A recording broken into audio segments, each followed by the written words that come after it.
Hello friends, आप सभी का स्वागत है अपने चैनल खुराई जीएमएस कोचिंग में। आज हम आपके लिए प्रोजेक्ट कार्य सेकंड, तो ये आपका प्रयास जो आपके पुस्तक दी गई हैं गर्मियों में भरने के लिए घर के लिए, तो ये आपकी हैं प्रयास अभ्यास पुस्तिका 2022 आपकी दी गई है।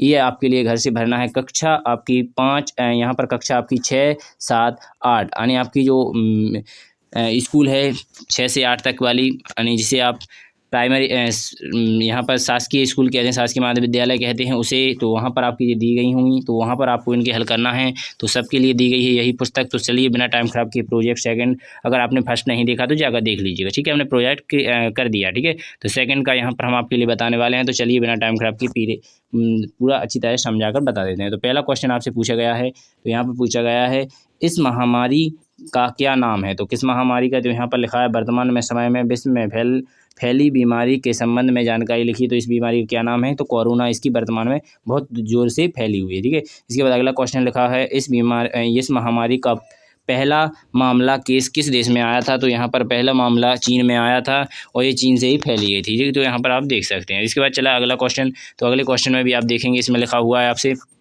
पूछा गया है इस महामारी के संदर्भ सामान्य लक्षण लिखिए। तो इसके सामान्य लक्षण निम्न हैं। तो यहाँ पर बुखार आना, सूखी खांसी होना, जो यहाँ पर थकान महसूस करना, फेफड़ों का यहाँ पर फेफड़ों का काम यहाँ पर संक्रमित होना, फेफड़ों का संक्रमित होना, ऑक्सीजन का कम होना। तो आशा करेंगे समझ में आ गया होगा। चलिए इसके बाद चौथा क्वेश्चन भी दिया गया है, तो इसे भी देख लीजिएगा। इन महामारी से बचाने के लिए कौन कौन से सावधानियाँ रखनी चाहिए। तो इन महामारियों से बचाने के लिए निम्नलिखित सावधानियाँ रखनी चाहिए। तो पहली सावधानी यहाँ पर आप देखेंगे, अपने हाथों को साबुन और पानी से धोते रहें। इसके बाद मास्क का उपयोग करें, सैनिटाइजर से भी समय समय पर हाथ धोते रहें। यहाँ पर 2 गज की दूरी मैनेज करें यानी मेंटेन करें, ठीक है। अपनी आँखों, नाक और मुंह पर भी हाथ बार बार लगाने से बचें। आशा करेंगे समझ में आ गया होगा। चलिए बिना टाइम खराब अगले क्वेश्चन को भी देख लेते हैं। तो ये रहा आपका 5वां क्वेश्चन, तो इसे भी देख लीजिएगा। यहाँ पर पूछा गया है इस महामारी से बचाव हेतु कौन से उपाय करने चाहिए। तो इसमें पूछा गया है इस महामारी के बचाव के लिए निम्नलिखित उपाय करना चाहिए।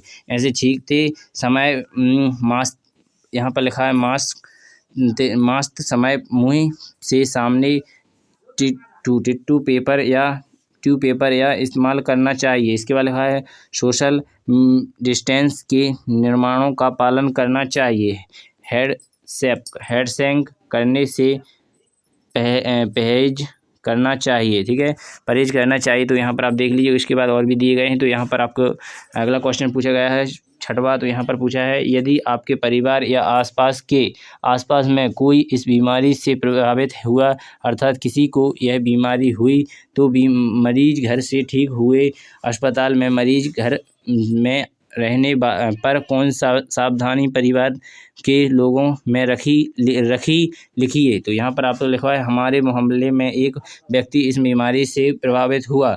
इस व्यक्ति के इस महामारी के सामान्य लक्षण एक जो कि बेहतरीन कम थे, जिसे कारण हमने अपने घर में रहकर उपचार किया और कुछ दिनों बाद वह ठीक हो गया। आशा करेंगे समझ में आ गया हो। चलिए इसके बाद अगर इसी के आगे दिया गया यही क्वेश्चन का आंसर, मरीज के घर वालों ने उसे अलग एक कमरे में रखा, सोशल डिस्टेंस, मास्क आदि का उपयोग किया और पीड़ित व्यक्ति के साथ साथ परिवारजनों ने भी सैनिटाइजर से अपने हाथों को बार बार धोया। इस प्रकार आप देखेंगे तो पूरा आपका यहाँ पर प्रोजेक्ट कार्य सेकंड हल होता है। तो गर्मियों में आप इसे भर लीजिएगा। धन्यवाद बिना टाइम खराब किए। अगर आपने फर्स्ट तो देखा नहीं है तो जाकर देख लीजिए। सेकंड प्रोजेक्ट आपका यहाँ पर कंप्लीट होता है। तो प्रयास अभ्यास पुस्तिका आपकी 2022 की कक्षा 6, 7, 8 की पूरी कंप्लीट होती है। धन्यवाद बिना टाइम खराब किए। अगली वीडियो जहाँ पर प्रोजेक्ट कार्य आपका सेकंड के बाद थर्ड भी आ सकता है, तो उसे भी हम आपके लिए प्रोवाइड कर देंगे। धन्यवाद। जय हिंद, जय भारत। अगली वीडियो में मिलेंगे। भारत माता की।